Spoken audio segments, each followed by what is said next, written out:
DESIblitz.com. Hi, I'm Anil Gupta. You're watching me on DESIblitz.com. Can you tell us how your career started? Yep. My career in television started, I graduated from college. Didn't really have any plan, didn't have any idea, especially what I wanted to do. Decided maybe I'd like to work in TV, purely based on the fact that I'd watched a lot. And I didn't know anybody, and didn't know anybody who worked in television, didn't know anything about it, didn't have any contacts, and so for about 18 months or so I was working in an off licence, doing various bits and bobs and trying to get a break. And eventually, I think my big break was I got a job as a runner on Spitting Image, which was quite a big show at the time. And yeah, I got a friend of a friend, and I got interviewed. I had to interview for it. And it was, you know, you just make the tea really as a runner, and so do the general dog's body. But I got the job, and it meant suddenly I could see how everything worked, see what everybody's job was, see what everybody did. And I thought, right, well, producer, that looks like a good job. Writer, that looks like a good job.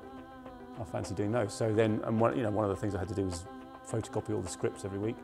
So I'd read them, and I thought, well, I could probably have a go at that. So I wrote some sketches and gave the producer his tea and stuck the sketches under his nose, and he said, oh, yeah, all right. So I kind of went from there.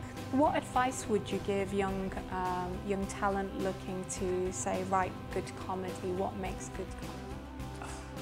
Who knows? I mean, it's such a subjective thing, comedy anyway, and there's so many things that can go wrong with it and mess it up. It's such a, you know, it's a very delicate creature, and you can think of a funny thing, and then in somewhere between the thinking and the writing it goes wrong, or somewhere between the writing and the performing it goes wrong, or the set's wrong, or I mean, it's incredibly fragile, and yet it's powerful at the same time. So I don't know what advice. I mean, if you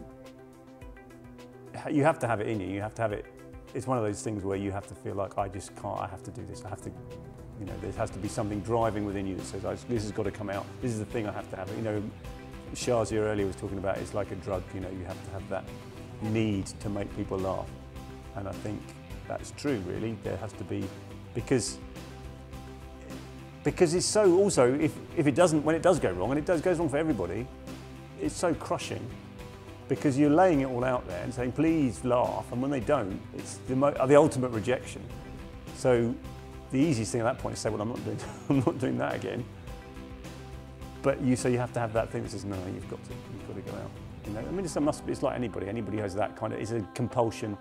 You know, you've got to get back on the horse. You get knocked down, and you just keep getting back up.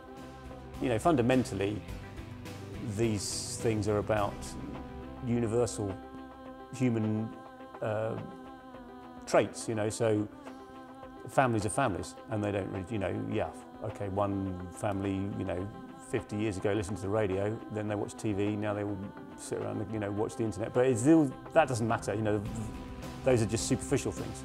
What doesn't change is, you know, dad's dad, mum's mum, kids are kids.